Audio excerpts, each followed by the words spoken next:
तो नमस्कार, बहुत बहुत स्वागत है आप सबका। मैं एडवोकेट दिनेश सिंह चौहान आप सभी का स्वागत करता हूं। आप चर्चा थोड़ा सा बहुत महत्वपूर्ण है। सबसे पहले जो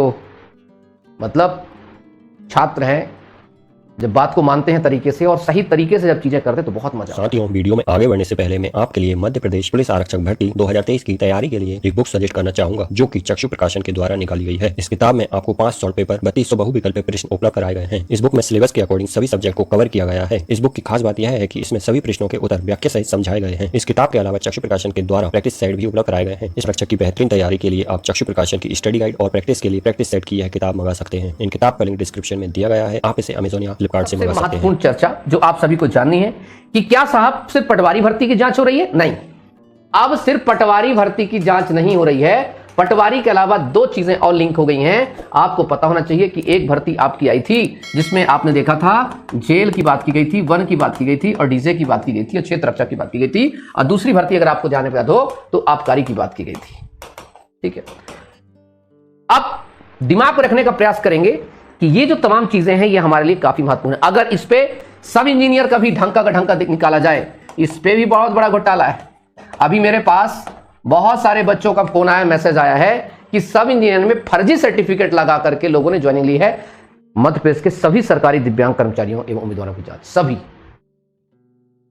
तो समझने का प्रयास करिए कि मैंने शायद अभी याद हो आप लोगों को, कुछ दिन पहले 10 दिन पहले समथिंग मैंने वीडियो बनाई थी कि दिव्यांग लोगों को खुद अपनी लड़ाई लड़नी चाहिए और उनमें से कुछ बच्चों ने जनहित याचिका उन्होंने लगाया। आप समझने का प्रयास करिए, 20 साल से जितने कर्मचारी बने, 20 साल से लगभग कम से कम 2003 से लेकर के अब तक, 2003 से लेकर 2023 तक, ठीक है, जितने भी सरकारी कर्मचारी, ठीक है, सरकारी कर्मचारी और अभ्यर्थी रहे हैं, ठीक है, सरकारी कर्मचारी और अभ्यर्थी, इन सभी की जांच होगी। अभी मैं एक दिन पहले एमपी तक पे लाइव था तो मैं बता रहा था कि पंजाब सरकार ने भी चीजें की। तो मध्य प्रदेश के सभी सरकारी दिव्यांग जितने भी थे फर्जीवाड़ा वाले, जिस भी डिपार्टमेंट था, अभी सिर्फ एक एजुकेशन डिपार्टमेंट था, बट एक ग्रुप 2 और सब ग्रुप 4 चूंकि बहुत सारे डिपार्टमेंट की भर्ती होती है, इसने बाजा फाड़ दिया। और ऐसा बाजा फाड़ा मेरे दोस्तों कि जितने भी दिव्यांग हैं, ठीक है, अब इनकी खैर नहीं। अब दिव्यांग, अब समझ गए होंगे आप लोग कि एक्चुअली जो दिव्यांग हैं ये कितने सही हैं। मतलब पीएच कैटेगरी जो है आपका, फिजिकल हैंडीकैप, जितने भी कैटेगरी के लोग हैं, जहां जहां जितना पैसे की बात हो गई है, ठीक है।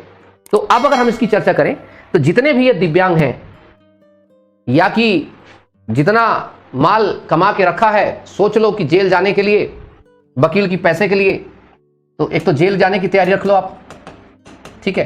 कौन कौन जेल जाने की तैयारी रखेगा भैया? ये जितनों लोगों ने भी दिव्यांगता का सर्टिफिकेट लगाया है। सर्टिफिकेट कौन सा? फर्जी सर्टिफिकेट लगाया है। जितने भी, मतलब 2003 से समथिंग से लेकर के 2023 तक। अब ये हुआ कैसे?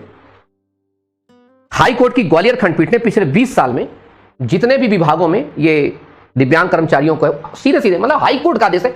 अगर ये कोई आदेश यहां वहां से होता, सीएम का होता या किसी का होता, तो हो सकता लटक सकता था, लेकिन नहीं। और एक चीज कहा है माननीय हाई कोर्ट ने, प्राथमिकता बेसिस, मतलब मोस्ट प्रायोरिटी के अकॉर्डिंग लेना चाहिए। अब बहुत सारे दिव्यांगों को इसमें थोड़ी चीज मिलेगी। मैं आपको बता दूं, इस पे जो दिव्यांगता के लिए है जनहित याचिका डाली गई थी, क्योंकि आप सबको पता होना चाहिए कि भिंड मुरैना में जिस प्रकार से ये 15-15, 10-10 हजार में बना है, वो बड़ा खतरनाक था, बड़ा घटिया था। और इसी को लेकर के कुछ दिव्यांग साथी गए और उन्होंने अपनी पीआईएल लगाया। और जब पीआईएल लगाया तो याचिका की सुनवाई करते हुए माननीय हाई कोर्ट ने साफ तौर पर आदेश दिया, सिर्फ पटवारी नहीं बल्कि पूरे के पूरे भर्ती का, जितने भी साल में जितने भी बने हैं ये अपने आप को समझ रहे हैं। अब मजा आएगा इसमें। अब इसमें ऐसा होगा, ये सब जाएंगे और खतरनाक तरीके से जाएंगे। तो सस्पेंड हो गया, हो सकता है कई बार अगर ढंग का इनके ऊपर आरोप लग गया तो इन्होंने 20 साल में जितना पैसा कमाया इनसे भरा बोला भी जाएगा। और मैं तो कहता हूं माननीय कोर्ट से, और मैं कहूंगा भी एक स्पेशल अपील करके, आप सभी अभ्यर्थी जो दिव्यांग अभ्यर्थी देख रहे हैं, कि आप एक रजिस्ट्रार ऑफिस में या principal secretary, principal registrar office Madhya Pradesh high court का, या माननीय चीफ जस्टिस साहब को एक लेटर जरूर लिखिएगा कि साहब इन्होंने दिव्यांगता का सर्टिफिकेट लगा के 20 साल में जितना पैसा कमाया है वो सारा पैसा डोनेट किया जाए, किसको वापस लिया जाए इनसे, चाहे कैसे भी लिया जाए इनसे वापस लिया जाए, घर बेच करके कुछ बेच करके लिया जाए, और वो पैसा लगाया जाए किसमें? वेलफेयर फंड में। किसके वेलफेयर में? जो डिसेबल्ड पर्सन है उनके वेलफेयर में लगाया जाए। जिन्होंने जो जितना पैसा भी लिया है वो भी इनसे कूटा जाए और तमाम चीज किया गया। अब आए सभी ठीक है, चलिए। तो सबसे पहला तो हमारा हुआ ये खेल। तो या कि ज्वाइनिंग से मुक्त हो जाओ रे, मेरी वीडियो शेयर कर देना लोगों तक।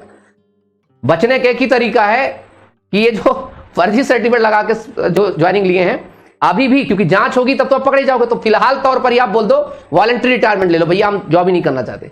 तो कम से कम जब तक आप पर इन्वेस्टिगेशन पता, तो कम से कम ये तो रहेगा कि साहब मेरे को जब पता चला तो मैं निकल गया। अदरवाइज बड़ी तकलीफ में होंगे आप, और आपके साथ साथ तकलीफ में होगा पूरा का पूरा परिवार। इसलिए भर्ती जब भी सिलेक्शन लो अपने दम पे लो, वरना मत लो।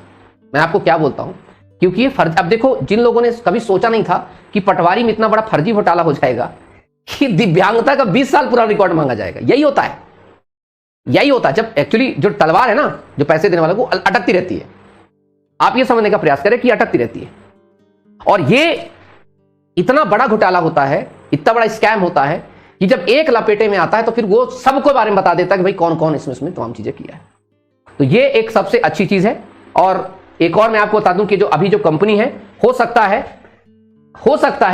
है कि अभी की जो कंपनी एग्जाम ना कराए, और मैं तो चाहता हूं कि अभी की कंपनी एग्जाम ना कराए। और अगर अभी की कंपनी एग्जाम ना कराई तो तुम यकीन मानो एमपी पुलिस के भर्ती में जो जेन्युइन बच्चे हैं उनका सिलेक्शन होगा। जो जेन्युइन बच्चे हैं उनका सिलेक्शन होगा, मतलब होगा, ये दिमाग में रखेंगे आप लोग ये। और इसीलिए कहा जाता है कि जब गलत के खिलाफ विरोध हो तो एक ही घंटे सही पर समर्थन जरूर कीजिए, क्योंकि विरोध का जब आप समर्थन करते हैं, आंदोलन का जब समर्थन करते हैं, तो इसका मतलब आप खुद का समर्थन कर रहे हैं। ठीक है सर, कितने शर्म की बात है, सिलेक्टेड लोग आपके बारे में गलत बोल रहे हैं और आप उनका साथ दे रहे हैं। कोई बात नहीं दोस्त, देखो मैं साथ सच का दे रहा हूं और ये स्वार्थ को साथ दे रहे हैं। इनको लगता है कि हमारी ज्वाइनिंग बस मिले, दुनियादारी जाए भाड़ में, तेल लेने, इनका सीधा सीधा स्टेटमेंट। पर मुझे इस बात से फर्क नहीं पड़ता, सांच को आंच की आवश्यकता नहीं है, जो सच होता है उसको कोई दिक्कत की बात नहीं। मैं सच के लड़ रहा हूं, और सच ये है कि एग्जाम में फर्जीवाड़ा बंद होना चाहिए। तो चलते चलते एक बहुत अच्छे से, ये जितना भी जो फर्जीवाड़ा हो रहा है, हमें उस फर्जीवाड़ा का हमेशा विरोध करना है। जो सिलेक्टेड कैंडिडेट है, मेरे बहुत सारे देखो छात्र कमेंट्स कर रहे हैं कि सर हम सिलेक्टेड हैं, फिर भी हम चाहते हैं कि इसकी जांच हो। मैं फिर से दोहराता हूं, जब तक इसकी जांच नहीं होगी तब तक हमें इसके बारे में प्रॉपर नहीं पता चलेगा कि भ्रष्टाचार कितने बड़े लेवल का हुआ है। और आप सभी से मेरा आग्रह है, थोड़ा अपने कान को, आंख को खुला रखिए, और जहां भी घोटाले की थोड़ी भी बू लगे तुरंत जो है या कि मुझे बताइए, मैसेज करिए, क्राइम ब्रांच को मैसेज करिए, हमारी इकोनॉमिक्स जो आपको पता है आर्थिक अपराध शाखा, वहां भी आप मैसेज कर सकते हैं, मेल कर सकते हैं। आप जो है लोकायुक्त को जो है मैसेज या मेल कर सकते हैं। बहुत सारी जगह पर आपके पास इसके विकल्प होते हैं जहां पर आप मैसेज और मेल कर सकते हैं, क्योंकि ये जो चीजें होती हैं बहुत महत्वपूर्ण होती हैं। आपकी छोटी सी चीजें वो बहुत है, ठीक है, तो काफी इंपॉर्टेंट। आपको बार बार कहता हूं, सही तरीके से अगर काम करेंगे तो उसका सही परिणाम होता। चले फिर, तो आप सभी लोग बहुत अच्छे से दिमाग पर रखेंगे, ध्यान रखेंगे। टेक केयर, नमस्कार।